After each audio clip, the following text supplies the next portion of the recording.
Welcome back to Night Mine, friends. I hope you've been eager to catch a tale of something new and current in the realm of online storytelling, because tonight, I've got something that fits that description and so much more. In fact, developments have occurred involving our latest subject that are downright groundbreaking, and those alone may excite you. Before we dig into the mystery of the night, however, I'd like to present a new friend of the channel who's all about mysteries, Hunt a Killer. On Night Mind, we usually tackle documents, images, videos, files, and bits of evidence all found on the internet to crack a narrative. But Hunt a Killer sends a physical box of items right to your door, enabling you to dive into a story with hands-on material in your home. And for all of you hopeful creators out there, let me tell you, this is so much more than a way to have some fun and explore a story. This is downright training for your own development in the field.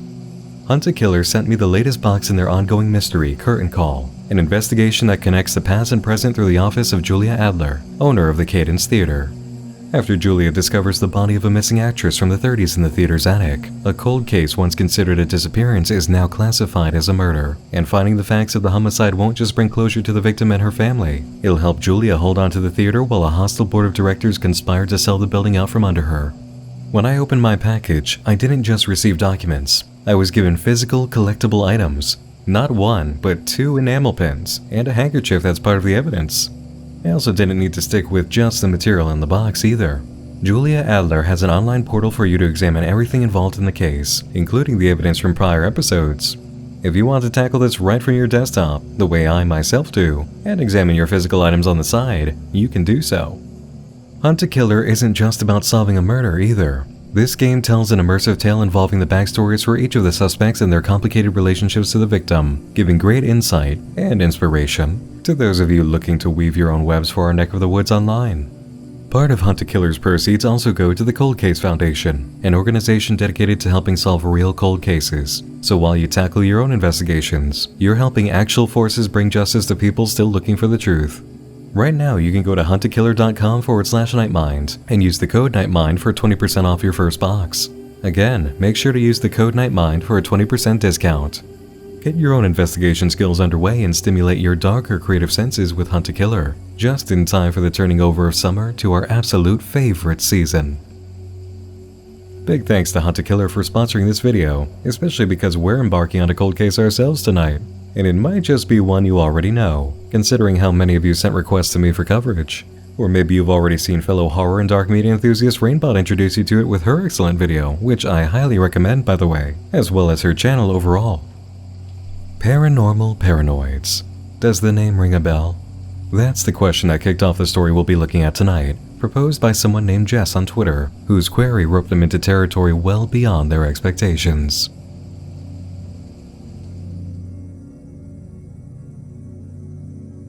In May of 2021, a Twitter account appeared under the handle JessTheParanoid and posted the following.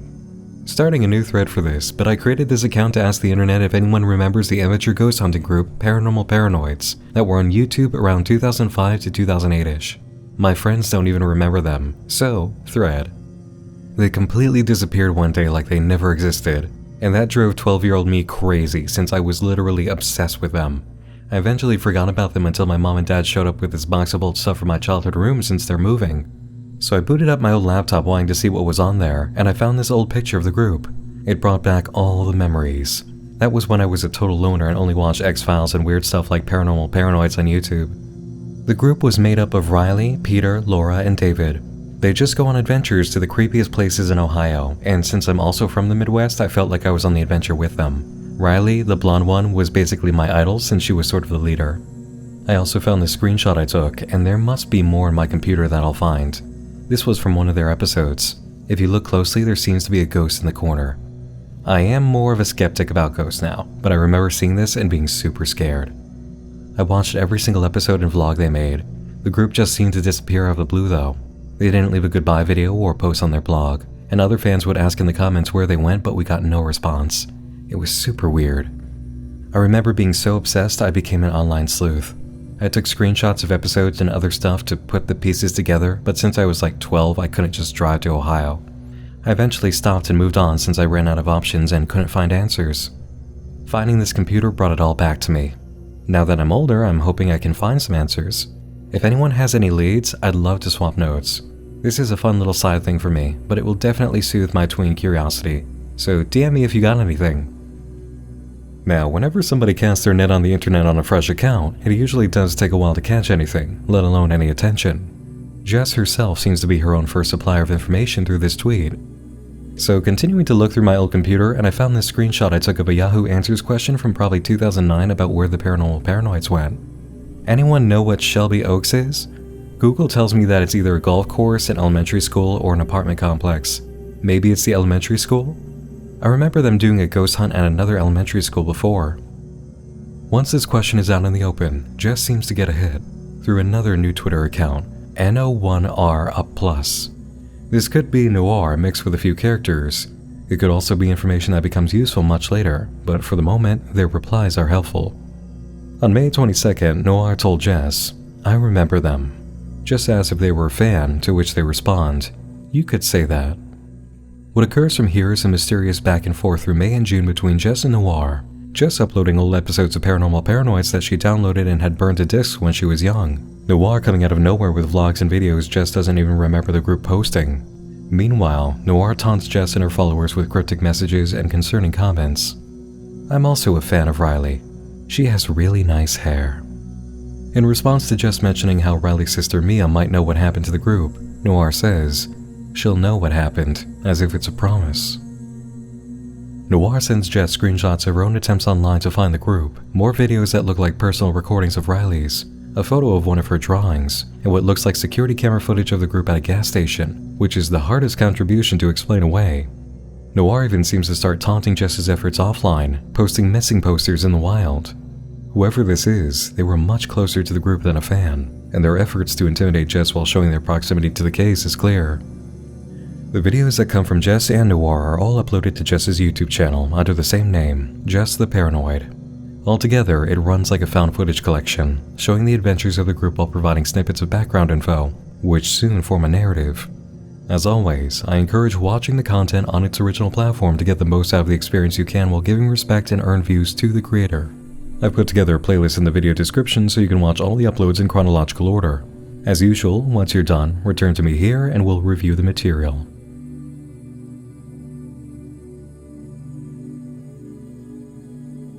The first video, Q&A with Riley, is just some background on the forming of the group. Riley describes how it was originally a joke between herself and David, but when Peter and Laura found out, they wanted to be apart. Peter wanted the alliteration for the name, which resulted in Paranormal Paranoids, and they're all mostly from Ohio. As for Riley's interest in ghosts, she confesses that she's always felt she can sense things, and clearly feels a bit guarded admitting that. It's a nice intro video, very early YouTube. This hits that nostalgia of the era while giving us a taste of our format, which will mainly be vlog style. In the following video, Riley and Peter are playing a video game and the topic of Riley's sister comes up. Mia is dating a new guy, Robert, but aside from that, there's not much Riley's aware of in her sister's life. They're not on super great terms right now, even though Riley's trying to play that off. Mia doesn't understand what Paranormal Paranoids is and seems to be of the opinion that Riley's spending too much time on it. As for who's holding the camera, we hear at the end that it's David, and Peter remarks about how quiet he's been. Next up, Riley plays the guitar, recording herself in her bedroom. It's unknown if this is an existing song she enjoys or if she's written it herself, but the lyrics do mention ghosts. This was the first red flag video Noir brought to Jess's attention. It's not something that would have been uploaded to the Paranoids channel, and it seems even more private than the video that precedes it. Now, where the real fun begins. The first Paranormal Paranoids episode, complete with a wonderfully goofy, effects-heavy intro.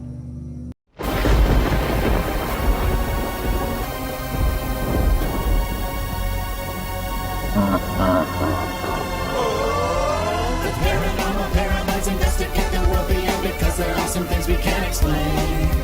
But sometimes the mysteries turn out to be a hoax and other times they're just inside your brain. Peter, Laura, David, Riley. The paranormal paranoids, the paranormal paranoids, the paranormal paranoids.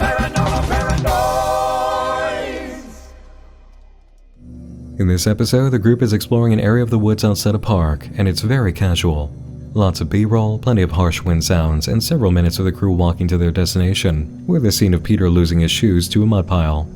It's certainly not professional, but it's incredibly comfy and reminiscent of the early days of YouTube and horror web series. After Peter rescues his shoes, the crew sets up for the exposition. Riley explains that they're in Cuyahoga Falls, Ohio, where the body of a girl named Mary Talbert was discovered in 1994. While the incident was ruled as a self-inflicted death, theories circulated, inspired by the location of her body, right along a popular hiking trail. Why was it such a public display? She must have known that. It was almost as if she wanted to be found, wanted to be seen. Rest in peace, Mary Talbert.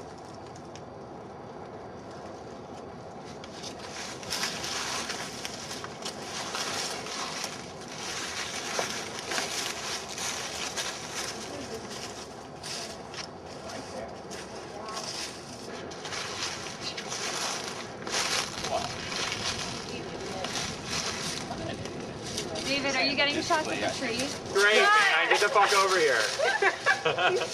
Be back. Okay. All right, ready? what are we doing? Smiling, right? Smile? Yeah. Smile? Yeah. Okay. Cheese. All right, little silly one. Yeah? Sure. Okay. All right. Honestly? All right. Okay. Charlie's Angels. Okay. Charlie's Angels. Yeah. I don't know what I'm doing. Fantastic. There's not. We have the wrong number. Tree card. And now for one of our favorite games. Did you catch it? I'm sure this one was not hard. A prominent white shape to the right of the frame, almost like a discoloration on a tree, or maybe the blurry remains of a stump. Except that it moves while the group is posing, swaying back and forth, informing the viewer that what they're seeing is probably a long mane of hair. Did the paranormal paranoids unwittingly catch evidence of the ghost of Mary Talbert? On the way back from the site of Mary's death, the crew messes around, and Riley takes possession of the camera. She points it at David, the cinematographer, and comments on how he doesn't like to be on camera, and he certainly doesn't seem to enjoy being in frame. He takes the camera back rather quickly. Next, we see edits from the paranoids revealing anomalies caught in film during review. Here, while Peter was busy with the mud pile, the white-haired figure previously mentioned was captured. In a walking shot just to the edge of the frame, someone is revealed to be moving among the trees. And of course, the group shot's unmistakable anomaly appearance is highlighted. The video ends with a photo of Mary Talbert, whose hair is quite a match for the figure in the woods. The next video in chronological order is the gas station footage. Besides the obvious bewilderment over how Noir managed to get a hold of this, the only oddity in the footage is how we don't seem to catch any glimpse of Riley. She could be inside the car or in the market, but it is worth noting. Having clear sight of a car belonging to a member of the group may also be helpful for us going forward if we ever need to identify a vehicle. Next up, Riley draws a creepy picture, another video from Noir. Oh.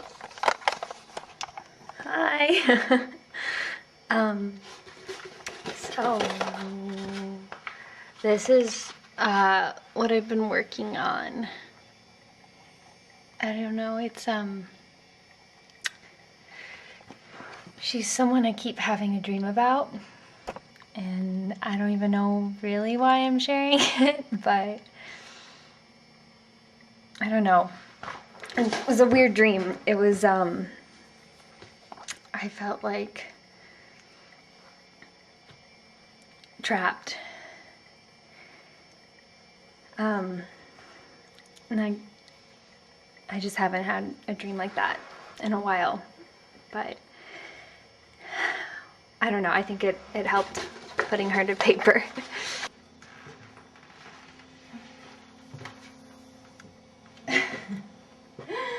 Hey, Mia. I've been having a dream about this woman. I don't know. You can come see it. You can come closer. What are you doing? So this was the drawing that Noir posted to Twitter, but there's 2 points of interest to observe from the video. The first and most obvious is how Riley speaks of seeing this woman in her dreams. The second is how Mia is the one who picks up the camera and begins recording, acting in a way that even Riley is confused by. Mia isn't part of the Paranoids crew. We know she generally doesn't approve of their activities, but she's suddenly here taking charge of Riley's camera to catch footage of her? What motivation does Mia have in this moment to do that? Let's keep note of this as Mia's first technical appearance and hold on to that curiosity. Up next is the prison episode of Paranormal Paranoids, a much fiercer investigation attempt than previous. This place is ominous, every bit the haunted abandoned prison you'd expect to see on a channel like this. The gang walks around for a while, catching plenty of B-roll while exploring, and occasionally hearing noises that may or may not be the building settling.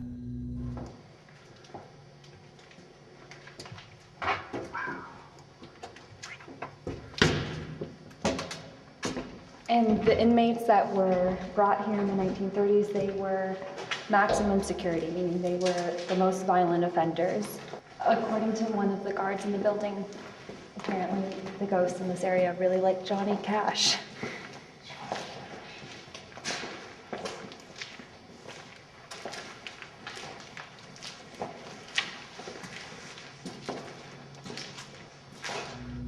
Exploration continues until Peter's attention is attracted to the back of the building. On entry, the group feels like they don't want to continue in this spot, while Peter insists on going ahead, resulting in this artifact.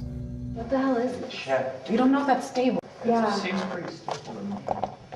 Digital disruption is always code for paranormal activity in these circumstances. Let's keep going and see what else occurred in the episode.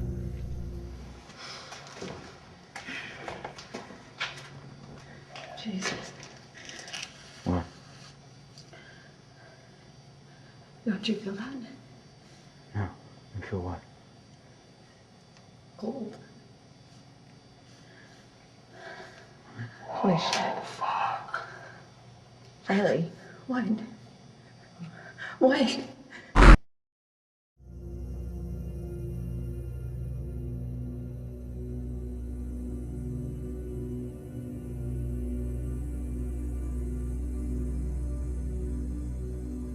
Riley's visible breath indicates a cold spot, a phenomenon in ghost hunting that occurs when the spirit has made an appearance.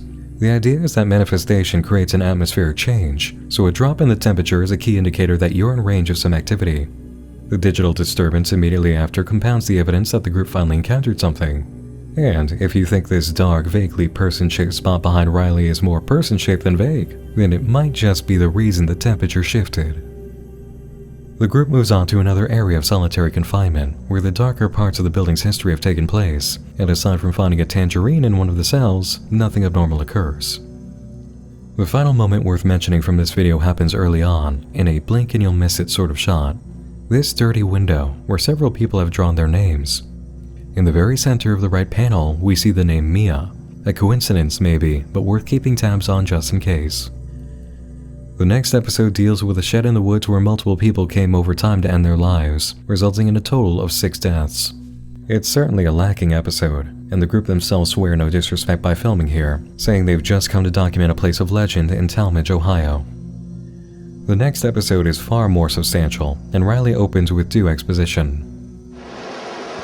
So we made it. Lincoln Elementary. This school has an incredible haunted history, dating all the way back to 1976.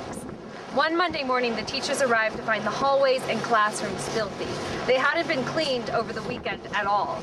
They tried getting in touch with the janitor, but he didn't answer his phone. When the staff realized they'd have to quickly do some cleaning of the school before the children arrived, they went to the janitor's closet for supplies. That's when they found him. The janitor's body was crumpled in the corner of the closet. Every bone in his body was broken. His mop was shoved so far down his throat, the strings were hanging out of his mouth. There was no sign of a struggle, no forced entry into the school, no arrests made. Ever since then, the school has gone through an average of 5 custodians a year. They'd get to work and find rooms already cleaned. The janitor's closet wouldn't open no matter how hard they tried. And sometimes, after they cleaned a room, they'd find it trashed moments later, even though they were alone in the building. Generations of kids since then have made him a legend. But is the legend true? Did the Lincoln Elementary janitor really die in such a grotesque and unexplainable way? Or is everyone just having a bit of fun? After playing around a bit on the jungle gym, we cut to Laura trying one of the doors to the school, and finding it open. Now the group has to make a decision to trespass on active property and really open their investigation, or turn back. But of course they don't turn down such an opportunity. They make their way through the first door of the building until they find the stairway to the janitor's area.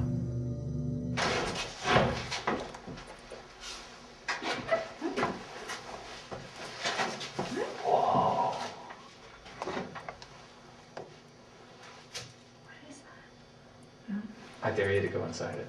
No, no, hell no. You can't. Why do you think someone's gonna go? You want me to go first? Yes, you go Oh, Jesus Christ, Riley. I'm gonna scare you to death.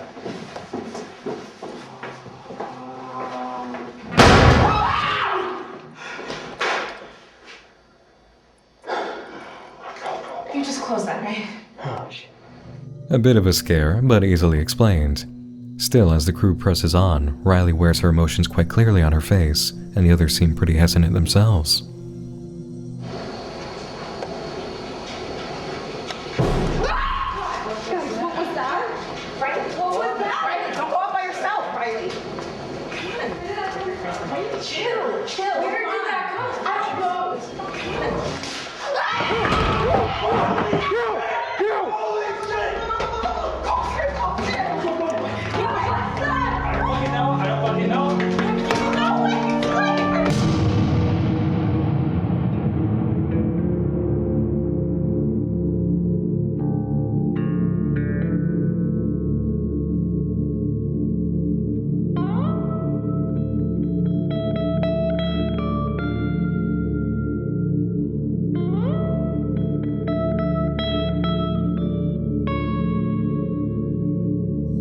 Now that was a scare worth watching for. The build-up, the timing, the reveal. Wonderful stuff. There's no telling what this is. A creep in a mask, a ghoul, a ghost. But it is a rewarding sight. Peter is thrilled at the development, even if the others are shaken. In the next two videos, supplied by Noir, we see how Riley's doing in the wake of that moment. Filmed right now. No, that's Peter, fine. turn it off. No, I don't. Seriously, don't worry about that. It's fine. It's fine. I wanted to talk to you a little bit. I know you were a little hesitant about the whole Shelby Oaks thing. Yeah, I don't. Park. I just want to know why. Because weird stuff is happening. Weird stuff is, yeah. I mean, yeah, which is great, right? Like we've captured a lot of stuff, a lot of new stuff. We're starting to get a following right now. Come on. I think that things are getting a little too weird. Weird. How? I mean. The school. Yeah. Talbert. I just think there's too much right now that I think we should take a little break. Okay. Why did you get in on this in the first place? What is this? An interrogation? No. It's not an interrogation. I just want to know, like, why did you decide to do this? Like, be a paranormal activity investigator. Like, why did you want to do this? Why did you want to do this? Well, why is it your sister? Is your sister getting to you? Is Mia talking you out of this? No. Mia has just been supportive this whole time. Okay. All of it, but. So it's coming from. I know you've been getting weird feelings, and I understand that, and like, I feel scared too. No, we all feel scared, but like that's Peter, the point. Peter, you don't get it. You don't get it. There's been. Explain it to me. What do I get? Just explain. So here we have a few things to consider. Riley is hesitant about their next big visit idea, a place called Shelby Oaks. She feels as if things are getting a bit too weird, which, considering how private this video was supposed to be, can be trusted. This doesn't feel like a setup. Peter wants the camera on, Riley doesn't, and she's admitting that things are getting too weird, so we can nearly eliminate the idea that the anomalies are being staged and that this video is meant to bolster the idea of legitimacy. Riley's emotional state concerning these events too lend credibility to the reality. Another interesting detail. When Peter presses the issue of Mia, Riley insists that she's been nothing but supportive this whole time, but that's a lie. Again, the issue of Mia comes up when Mia should just be a coincidental factor in the narrative, underlining that there's much more importance to her than we'd expect. And Riley, trying to discuss her weird feelings, she insists that Peter doesn't get it because there have been things he doesn't know. Okay, you really want to know? Yeah, I really.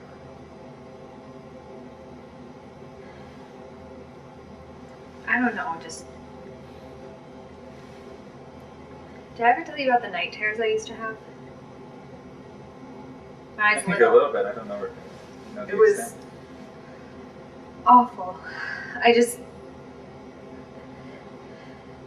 Every dream just felt like I was trapped, and I think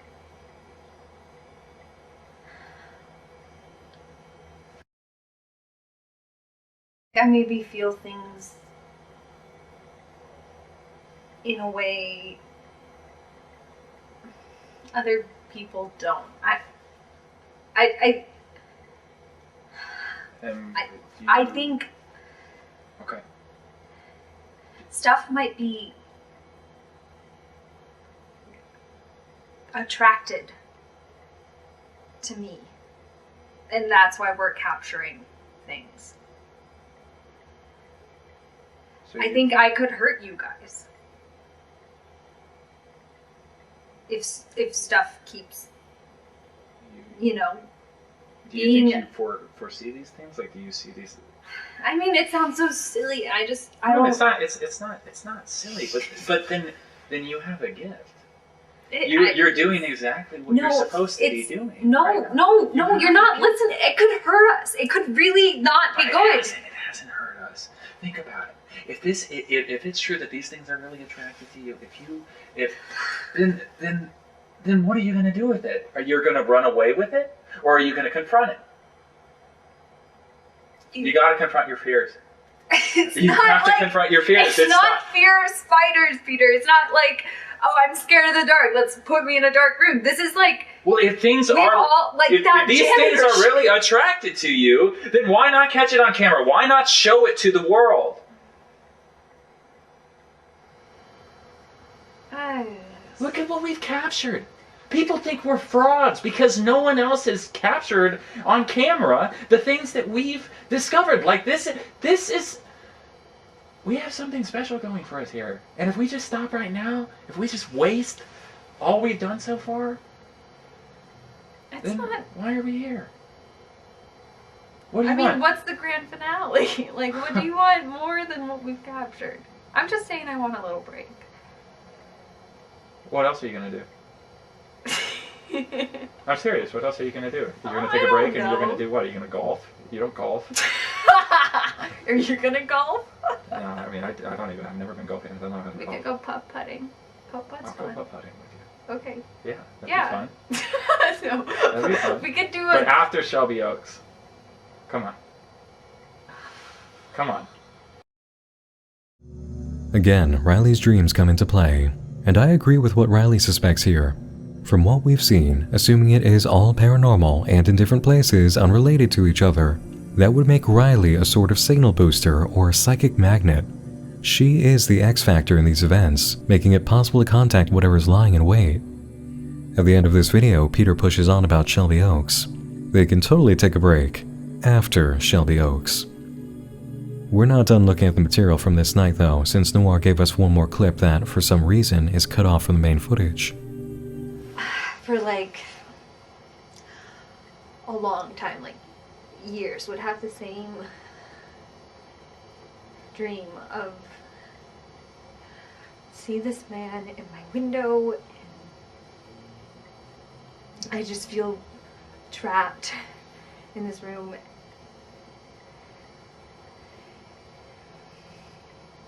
And it's I mean it's weird, it's crazy, but like I you're fine, saw you're fine. like So- images of like the school and the prison and these numbers and Wait, after the fact or before? no, like when I was 13. What? I know it sounds stupid. I know it sounds I don't even know, but You're saying you saw those places in your dreams when you were 13, and no, don't say it. no, I like mean that. that's no, that I believe you. I don't think This that I don't isn't believe going you. on the channel. No, it's not going on the fucking channel. Just Why? don't pay any mind to that. It's fine. I would never put this on the channel. So we have a recurring nightmare about Riley being trapped in a room with a man looking in through the window, and precognitive dreams about the locations they visited as the paranoids. The mention of numbers is something we haven't seen yet, but the rest fits.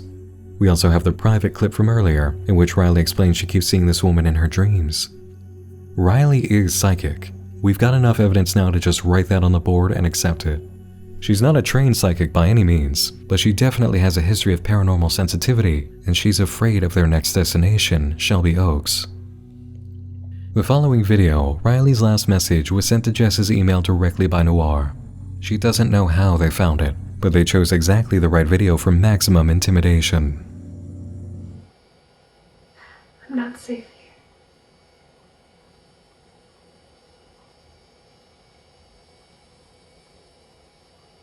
I feel like I'm being watched.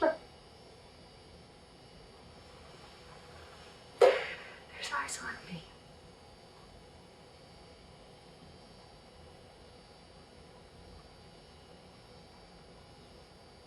I'm so scared.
This is one of those videos you download just to scrub through frame by frame to see what you can uncover.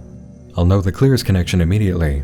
We have a situation in which Riley is trapped in a room. A struggle occurs when she leaves, and then we see a man watching something happen outside through a window. Is this Peter, David, or someone else? Hard to tell, but the sequence of events mimic Riley's nightmare. She's trapped in a room, and then there's someone watching her through a window. She never said she was still inside the room while being watched in that nightmare. But there's something else, and we do need to apply some personal digital touches to catch it. I've messed around with the color settings and zoomed in. I want you to focus on the upper half of the window when Riley opens the door. Watch for the moment that the shadow of the door completely passes over the window.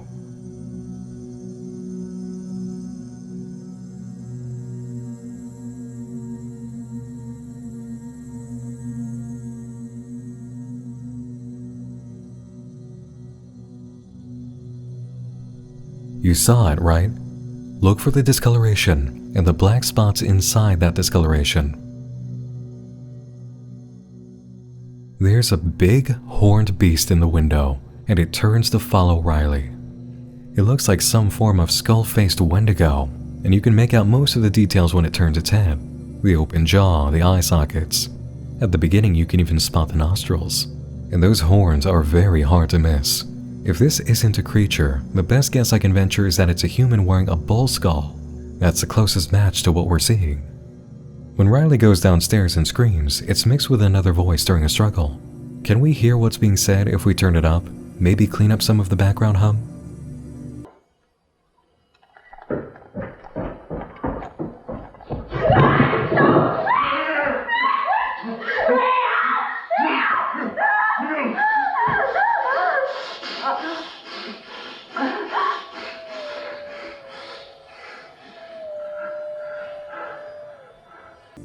It sounds like the male voice is yelling, "Come here," or "They're here," like he's calling to other people. And Riley is yelling for Mia. It sounds like she cries out for Mia twice before she goes quiet. When the man goes upstairs and looks out the window, we hear a lot of animal noises, like a pack of wolves or coyotes in a panic, and the video ends with that increasing in volume. You can almost hear what might be human screams in the mix. Two other points of note. The digital disturbance in the footage layers Riley's guitar video over the original, which could mean one of two things.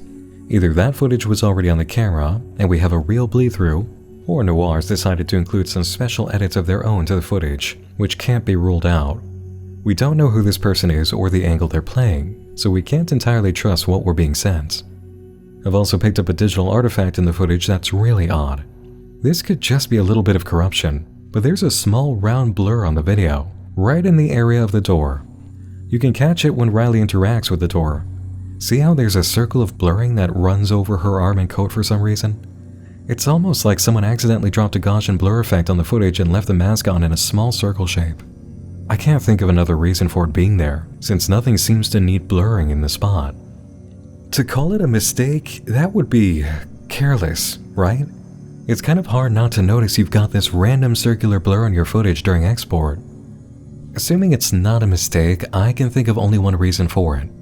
This is an indication that the footage has been tampered with. It wasn't a simple conversion and upload job, but we didn't need the blur to tell us that. The blackout at the end and the loud, dramatic increase in volume for the animals outside with an echo effect, that's a pure editorial touch. Noir made this video stronger than it originally was. In fact, we may not even be able to trust the animal noises knowing they've been edited. Who's to say that they weren't added to the track for dramatic flair? The events we're seeing, however, I do believe they're legitimate, including the shape in the window. That would take some real work to edit into the shot convincingly. As for the location, this very well may be Shelby Oaks since the narrative clues point in that direction, and it was the end of communications from the group. There's one more video so far. Jess mentions that it was sent from Noir, but it must have been cut into pieces. Jess has reassembled the video and remembers it's from Riley's blog. It's a short one, with Riley assuring the audience that things are alright. She's just a bit shaken after the experience at the school and needed a light break. However, they will be going out again, and Shelby Oaks is next, but they've received plenty of requests to visit Helltown. In the video, it's clear that Riley is still shaken, and possibly even received a form of premonition while speaking, suddenly shutting down and then having to come back into the moment. Now, this was the last video, but it's not the last of our evidence. I did mention earlier that Noir began taunting Jess and her followers with missing posters for the Paranormal Paranoids. A follower named Robert Holmes actually found 2 of them at a creepy old abandoned park in Ohio, which means that this unfiction story has branched out into physical immersive territory. If anybody had hunches of checking out certain places in Ohio related to this, they very well could strike gold. The poster also contained a number for the Shelby Oaks Police Department, and yes, you can call it. Robert was kind enough to upload a recording of his call, and this is the result. Thank you for your interest in helping locate Peter Bailey, Riley Brennan, Laura Tucker, and David Reynolds, also known as the Paranormal Paranoids. Please leave a detailed message about any information you may have regarding their whereabouts. I wanted to test this for myself, so I gave the line a call too. But here's where it stands as of today. You are not able to make calls to this number. I guess we don't get to take part in the investigation outside of my office. Unfortunate, but we can still operate pretty well from here, right? So, a question for you. Where is Shelby Oaks? In order to have a police department, you need to be at least a village or something, right? But results for Shelby Oaks, Ohio all seem to come up empty. Jess and followers talk about findings and potential locations on Twitter, from the Shelby Oaks Golf Club to an abandoned home in Shelby County, Illinois, but neither of these hold up very strong. The only lead we do seem to have, assuming of course that there's anything that could be found in person right now, is Helltown, which is a real place in Ohio. It's the local legend name of an area called Boston, Ohio, an unincorporated community. If any Ohio residents are hoping to score an official Paranormal Paranoids missing poster, geez, that's a morbid trophy, isn't it? Then maybe your best chance is in Helltown. Is there anything else we can find out about Shelby Oaks, though? Possibly. For one thing, Noir has been there, saying as much during their first few days on Twitter. When Jess asked what or where it is and why the group might have gone there, Noir replied with a photo of the initials RM carved into a tree. Riley and Mia, maybe? Is Noir suggesting that Riley and Mia had a connection to Shelby Oaks? Maybe this would explain some of Mia's hesitation behind her sister's involvement in paranormal investigations, and even Riley's crying out to Mia during what seems to be the Shelby Oaks video. We'll have to wait and see if we collect more evidence on the connection between Riley, Mia, and Shelby Oaks. All we have left now is the most shocking development in the tale and the questions that come with it. Are you ready? On July 6, 2021, Jess's quest became known to a lot more investigators, as news about the Paranormal Paranoids broke across the internet. Through the declaration that YouTube film critic and reviewer Chris Stuckmann had been selected to write and direct the upcoming horror film, Shelby Oaks, bringing the story of the Paranormal Paranoids to a much wider audience as his feature debut. This is monumental. I mean that. This is a monumental development, and not simply for this unfiction tale. But to explain, I need a personal segue for just a bit. One of the main drivers I've always had on my channel has been to support and welcome opportunities for internet content creators to advance beyond the realm they started working in. It's the vision of all people who have a story to tell to see it done justice in as full and impactful a form as can be achieved, and to be presented to as many people as they wish. For the generations raised with the internet, it is the proof that creative ability, opportunity, success, and professional development is not hard-locked into a strict path of college attendance, internship, low-level industry jobs, and luck-based breakthrough under the rules and guidelines of hundreds of other people. The internet is freedom for the creative individual. If you want to make it, you can make it, and you can put it in front of people. You can tell your story, you can do it your way, and you can grow without doing piles of paperwork, getting in debt, wasting years of your life under someone else's criteria of how you should be spending your time and effort, and negotiating your way through the arguments and demands of people who don't have your best interest at heart. Show us what you've got should be a motto we start saying in this field, because that's what it's about. Show us what you've got. No matter who you are, where you came from, what you identify as, or what your education level is or lack thereof. It doesn't even matter if you lack professional experience. Forget 2 or more years of experience and every other ridiculous demand you've ever been given for a job application. Make your art. Show everyone what you've got. And if you get major industries or mainstream companies to pay attention and develop your work, you deserve it and you earned it. No degrees, no resumes, no long portfolios or web of contacts necessary.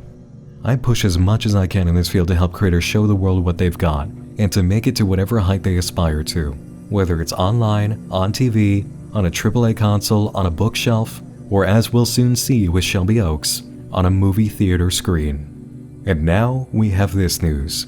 A YouTube film critic who started making reviews 10 years ago in his bedroom while making amateur short films at home will now be writing and directing the professional theatrical adaptation of an unfiction story. On two fronts, the kind of breakouts we strive for have just occurred, and there is no one better for the moment than Chris Stuckmann.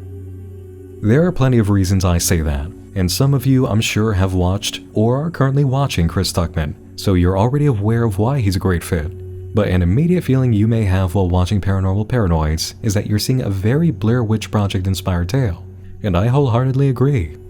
Well, guess who has a serious appreciation for the Blair Witch Project and its crazy good unfiction-style marketing campaign? Chris Stuckmann. The Paranormal Paranoids came from Ohio and went ghost hunting in the state for their videos. Who lives in Ohio? Oh, Chris Stuckmann. Who loves horror movies and has done a ton of reviews and analysis videos on the good, the bad, and the beautifully ugly. Chris Stuckmann. And as I've watched Chris Stuckmann since the beginning of my channel, I can assure you, he understands horror, and I've seen him be as angry and disappointed leaving bad horror films as I've been while seeing him enthralled by others. There was a period in my life working on videos for Nightmind when all I did for my second monitor viewing was marathon his reviews. Movies like Enemy, Under the Skin, The Neon Demon. I've had entire realms of films introduced to me that I sat down and watched, followed by Stuckmann's reviews. I trust him with Shelby Oaks. And I'm not saying that just because, let's go ahead and say it, there's probably a higher than normal possibility that he's legitimately behind the entire thing. Let's be honest, there really is a higher than normal possibility that he is in fact the creator of Paranormal Paranoids itself, and I would be neglecting my position as Nick Nocturne if I didn't present that possibility, because it is a very real possibility here. Am I suspicious? Yes, I am. Am I going to press the issue? No, because this could just as easily be somebody else who really scored the best circumstances of getting in front of the right pairs of eyes, and they did it by doing excellent work. And even if it is Chris Stuckmann, the work itself sold his script and concept, which means that as an individual creator trying to make it on his own and putting himself out there, he showed people what he's made of and is being duly rewarded for it. No matter who it is, the work was excellent. There are hints of other web series, and as previously mentioned, Blair Witch Project to be found all throughout Paranormal Paranoids, but it all feels good and different, following the tried and true code. Inspiration, not imitation. I'm sure those of you who've seen Marble Hornets and Everyman Hybrid picked up moments that are in the same vein as those series, like spotting Mary Talbert in the woods and the crew just hanging around, dealing with paranormal events even while still being a gang of fun people. Noir screams of To the Ark influence, but I'm not seeing a mask or unnecessary codes and ciphers, and I believe in their reality while also seeing them as their own character. Jess is very much in the unfiction archetype hero investigator role, including how she's brought lost media she just happened to have as the whole kickoff to this thing. But she feels like a new character too, and not just Jay from Marble Hornets in a different reality. The angle taken for the age of the group and YouTube channel is fantastic. It's nostalgic, it's comfy, it adds to the mystery, it adds to the believability, and it even brings to mind the series Louise Paxton, which is also from the dawn of YouTube. Having posters for the missing group out in the woods in Ohio is a wonderful touch, but setting up a phone line for the Shelby Oaks Police Department is a whole box of bonus points. Fantastic work on both of those tactics. And as for the atmosphere, the mystery, the scares, the best way I can address them is by saying this. It takes a really good series to make me relive the thrill of the early days of Nightmind. Watching Paranormal Paranoids and making this video gave that to me, and I felt connected with feelings I haven't had in quite a while. This series reminds me why I fell in love with unfiction to begin with, and just how much good work can be done with something as little as an old camera and some enthusiastic friends. I'm sure you're wondering, as am I, how this project is going to proceed under the new and very public condition of being a film in development. How does that even work with the reality of the series, right? How can this be done in a way that doesn't break the facade? Well, Jess herself provides some answers. On July 10th, she tweeted, "Sorry everyone, as you'd imagine it's been a crazy week, but I wanted you to know that the team behind the movie reached out to me. I can't say much, but I believe they want to do this story justice and they're asking for my help." On July 19th, another update. "So, the producers of the film are bringing me out to Ohio. And while I'm excited to work with them, I also plan on doing a little investigating on my own video camera. I'll report back once there. Thanks everyone for all the help." And if you watch Chris Stuckmann's video on the announcement and addressing how it came to be and what he'll be doing with the project, you'll notice that his language is very careful. He speaks about the project as the still ongoing mystery of the missing Paranormal Paranoids, and keeps his words very much in line with the reality presented by Jess Noir. Basically, for the moment, they're keeping the canon, they're keeping the unfiction air. Chris Stuckmann may not be able to pull the curtain down until after the movie is out, but I get to do it for every subject I cover, so it's not off limits to me. Anyhow, I can talk about stuff like this is the point. So, what this means, I believe, is that the movie can go one of two ways. Either it's going to really follow the trajectory set by Jess and be documentary style, or it's going to be a horror movie as you would traditionally expect, but it will be part of the canon of the overall story. In fact, if you look at Chris's shirt for the announcement, you'll see that he's wearing a Scream t-shirt. For those who don't know, Scream 2 opens with characters watching a film called Stab, which is an in-universe movie about the events of Scream, and it's such a part of the canon of the Scream universe that the Stab franchise becomes the center stage for the plot in Scream 3. If Chris is trying to give us any secret hints on the direction that he's heading, it's front and center. This approach would also allow both stories to exist in complete harmony. Jess's investigation online into our stalking behavior with the continued unveiling of found footage, and the traditional horror cinema adaptation of Whatever Happened in Shelby Oaks, starring lookalikes to the crew. We wouldn't just get to have our cake, we'd get to have two cakes, and eat them both. And that's a lot of cake. But for now, we have only one course of action. Kick back and see what happens. Jess told us she would report back once she was in Ohio, and on July 19th told a follower, "I leave Thursday."